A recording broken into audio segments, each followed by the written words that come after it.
श्रद्धा आणि बल. ज्याचा स्वतःवर विश्वास नाही तो नास्तिक. जुना धर्म म्हणत असे की ज्याचा ईश्वरावर विश्वास नाही तो नास्तिक. पण नवा धर्म म्हणतो की ज्याचा स्वतःवर विश्वास नाही तोच नास्तिक. जगाचा इतिहास हा स्वतःवर श्रद्धा असलेल्या काही थोड्या माणसांनी घडवलेला आहे. अशी श्रद्धाच आतील देवत्वाला बाहेर प्रकट करते. मग तुम्ही सर्व काही करू शकता. तुमच्यामधील अनंत शक्तीला प्रकट करण्याचा पुरेसा प्रयत्न तुमच्याकडून झाला नाही तरच तुम्हाला अपयश येतं. कोणतीही व्यक्ती किंवा राष्ट्र जेव्हा श्रद्धाहीन बनतं तेव्हा मृत्यू ओढवतो. श्रद्धा, श्रद्धा, श्रद्धा, स्वतःवरील श्रद्धा, ईश्वरावरील श्रद्धा हेच महान बनण्याचं रहस्य आहे.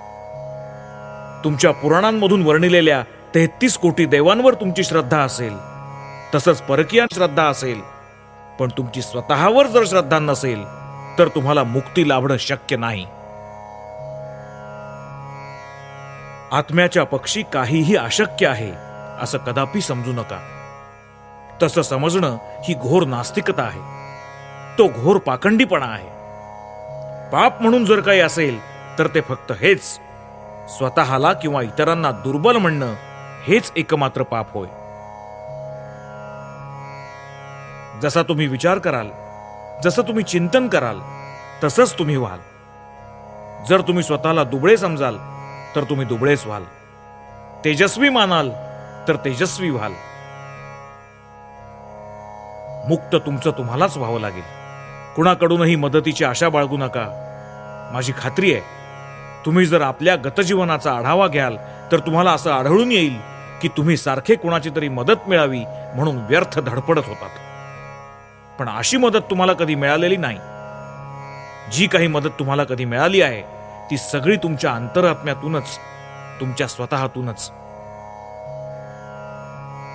मला हे जमायचं नाही असं कदापि म्हणू नका, कारण तुम्ही स्वरूपतः अनंत आत्मा आहात.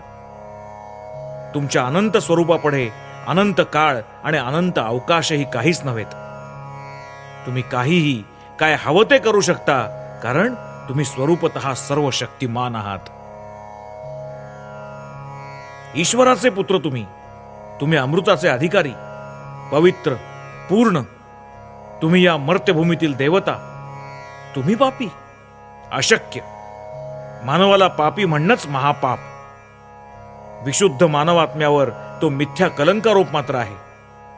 बंधूंनो, तुम्ही सिंह स्वरूप असूनही स्वतःला मेषतुल्य का समजता?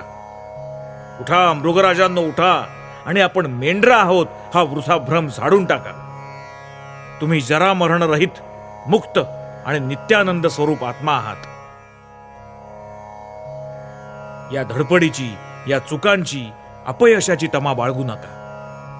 मी गाईला कधी खोटं बोलताना ऐकलं नाही, पण ती नेहमी गायच राहते, कधी मनुष्य होत नाही. म्हणून या अपयशाची खंत बाळगू नका. क्षुल्लक पिछेहाटीबद्दल खेद करू नका. 1000 वेळा आपल्या आदर्शाला धरून राहण्याचा प्रयत्न करा आणि 1000ही वेळा अपयशी झालात तरी फिरून एक वार कंबर कसून प्रयत्न करा. कपाळावर हात ठेवून आपल्या दुर्बलतेबद्दल सुस्कारे टाकत बसणं हा काही ती दुर्बलता दूर करण्याचा उपाय नाही. ती दूर करण्याचा उपाय आहे बल, शक्ती. माणसात आधीच वसत असलेली शक्ती उद्बुद्ध होईल असं काही करा. त्याला तिचं स्मरण द्या, तिचं ज्ञान द्या. एखाद्या बॉम्ब गोळ्याप्रमाणे अज्ञान राशीवर आदळणारा उपनिषदात जर कोणता एक शब्द असेल तर तो म्हणजे अभिही, निर्भयता. तुम्ही बारकाईने पाहिलं असल्यास तुम्हाला असं आढळेल की उपनिषदातील अवतरणांखेरीज दुसरं कोणतंही अवतरण मी कधीच दिलेलं नाही. आणि उपनिषदातील कल्पनांपैकी सामर्थ्याच्या कल्पनेचाच मी अधिक प्रचार केलेला आहे. वेद, वेदांत आणि इतर सगळं तत्वज्ञान या सगळ्यांचं सार सामर्थ्य या एकाच शब्दात सामावलेलं आहे. माझ्या तरुण मित्रांनो, सामर्थ्य संपन्न व्हा हा माझा तुम्हाला उपदेश आहे. गीतेच्या अध्ययनापेक्षा फुटबॉल खेळून तुम्ही स्वर्गाच्या अधिक निकट जाऊ शकाल. हे धाडसाचे शब्द आहेत, पण तुमच्यावर माझं प्रेम असल्यामुळे मी तुम्हाला हे सांगितलंय. चूक कुठे होते हे मला दिसतं. मला थोडाफार अनुभव आलेला आहे. तुमचं शरीर चांगलं सुदृढ झाल्यावर गीता तुम्हाला अधिक चांगली कळेल. प्रत्येक पुरुषाला किंवा स्त्रीला, मुलाला किंवा मुलीला माझा केवळ हा एकच प्रश्न आहे. तुम्ही बलवान आहात ना? तुमच्यात बलाचा संचार होतो आहे ना? कारण केवळ सत्यच बल प्रदान करू शकतं हे मी जाणून आहे. या भवरोगावर बल हे एकमेव रामबाण औषध आहे. हे एक महान सत्य आहे. बल हे सुख आहे, चिरंतन आणि शाश्वत जीवन आहे. दुर्बलता म्हणजे सतत दुःख, कष्ट होय. दुर्बलता म्हणजे मृत्यू होय. यश मिळवण्यासाठी, सिद्ध होण्यासाठी कमालीची चिकाटी हवी, प्रचंड इच्छाशक्ती हवी, खूप मनोबल हवं. असला चिकाटीचा साधक म्हणत असतो, मी समुद्र पिऊन जाईन, माझ्या इच्छाशक्तीनं पर्वत चूर्ण होऊन जातील. असल्या तऱ्हेचं तेज, असल्या तऱ्हेची इच्छाशक्ती बाळगा. खूप कठोर साधना करा. तुम्हाला त्या परमपदाची प्राप्ती झालीच पाहिजे. माणसं हवी आहेत, माणसं हवी आहेत. इतर सर्व काही आपोआप जुळून येईल, पण सशक्त, उत्साही, श्रद्धावान आणि निष्कपट अशी तरुण माणसं हवी आहेत. असे 100 तरुण जरी मिळाले तरी सर्व जगात क्रांती घडवता येईल. दुंदुभी, नगारे आता काय हिंदुस्थानात तयारच होत नाहीत? भेऱ्या तुताऱ्या भारतात काय मिळणं बंद झालं? या सगळ्यांचा घनगंभीर ध्वनी पोरांच्या कानावर आदळू द्या. अगदी लहानपणापासून नाजूक वाद्य ऐकून ऐकून आणि नाजूक संकीर्तन कानी पडून सगळा देश अगदी बायकी होऊन गेलेला आहे. अज्ञानात पिचत केवळ खाण्यापिण्याचं जीवन जगण्यापेक्षा मृत्यू श्रेयस्कर. पराजयाचं जीर्ण जगण्यापेक्षा रणमैदानावर मरणच चांगलं.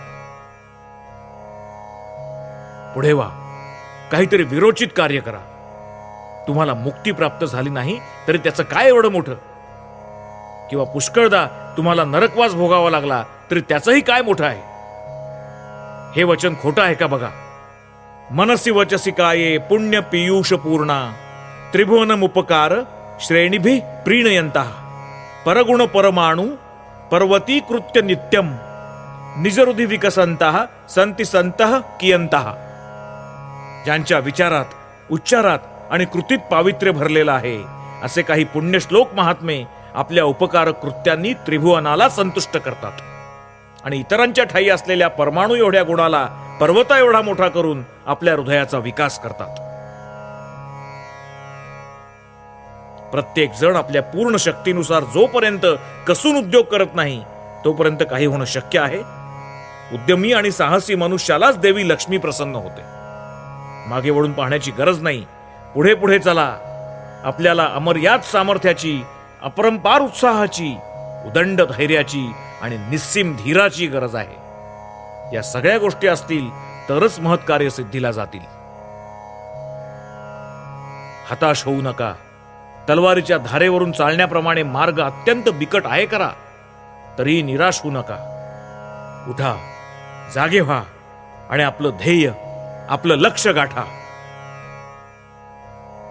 बंधो, तू कशाला रडतोस? तुला मृत्यू नाही किंवा व्याधी नाही, मग हे बंधो कशाला रडतोस? तुझ्यात परिवर्तन होईल किंवा तुझा मृत्यू होईल असं कधी कोणी सांगितलं नाही. तू सत्य स्वरूप आहेस. स्वतःच्या स्वरूपात प्रतिष्ठित हो. लोक काहीही म्हणत, आपली जी निश्चित मतं आहेत त्यांना चिकटून राहा, मग जग तुमच्या पायाशी लोळण घेईल याबद्दल खात्री असू द्या. लोक म्हणतात ह्याच्यावर विश्वास ठेवा, त्याच्यावर विश्वास ठेवा, पण मी म्हणतो आधी स्वतःवर विश्वास ठेवा. हाच उपाय आहे. आत्मविश्वास असू द्या. सगळी शक्ती तुमच्या मध्येच आहे हे जाणून घ्या आणि ती प्रकट करा. म्हणा की सर्व काही करू शकण्याचं सामर्थ्य माझ्या ठिकाणी आहे. विष नाही, विष नाही असं खंबीरपणे म्हटल्यास सापाचं विष सुद्धा बाधत नाही. एकदा मी काशीला असताना मला अशाच एका रस्त्यावरून जाण्याचा प्रसंग आला की ज्याच्या एका बाजूला उंच भिंत होती आणि दुसऱ्या बाजूला पाण्याने भरलेला मोठा तलाव होता. तलावाकडे पुष्कळ माकडं राहत होती. काशीची माकडं मोठी आडदांड आणि रागीट असतात. मला पाहून त्या माकडांच्या मनात आलं की त्या रस्त्यावरून मला जाऊच द्यायचं नाही. म्हणून मी पुढे जाऊ लागताच माझा पाय धरून ती खेकसू ओरडू लागली. ती जवळ आलेली पाहून मी धावू लागलो, पण मी जितक्या वेगाने धावत होतो त्यापेक्षा जास्त वेगाने ती माझ्या अंगावर धावून येऊ लागली आणि मला चावू लागली. त्यांच्या तावडीतून सुटणं मला अशक्यच वाटू लागलं. पण तितक्यात समोरून येणाऱ्या एका अनोळखी माणसानं मला ओरडून सांगितलं, माकडांना तोंड द्या. मी तसाच परत फिरलो आणि माकडांसमोर ताठ उभा राहिलो. त्याबरोबर ती मागे हटली आणि पळून गेली. आयुष्यभर लक्षात ठेवण्यासारखा हा धडा आहे. भयावह अशा ज्या ज्या गोष्टी असतील त्यांना तोंड द्या, ठामपणे तोंड द्या. उठ आणि युद्ध कर. एक पाऊलही मागे घेऊ नकोस. हीच मुख्य गोष्ट आहे. काहीही हो, तू शेवटपर्यंत लढ. आकाशातले तारे खाली पडू देत, सगळं जग आपल्या विरुद्ध उभं राहू देत, मरण म्हणजे केवळ वस्त्र बदलणं आहे. त्याचं काय? म्हणून तू लढ. भेकड होऊन तुमचा काही फायदा होणार नाही. माघार घेतल्यामुळे तुम्हाला कोणतंही संकट टाळता येणार नाही. जगातल्या सगळ्या देवांची तुम्ही रडून प्रार्थना केली आहे, पण तुमच्या दुःखाचा अंत झाला का? तुमचा जेव्हा विजय होतो तेव्हा देव तुमच्या सहाय्याला येतात. मग त्यांचा काय उपयोग? झुंजत झुंजत मरा. तू अनंत आहेस. तुला जन्म नाही, मृत्यूही नाही. तू अनंत आहेस म्हणून तुला गुलाम बनणं शोभत नाही. उठ, जागा हो, उभा राहा आणि लढ.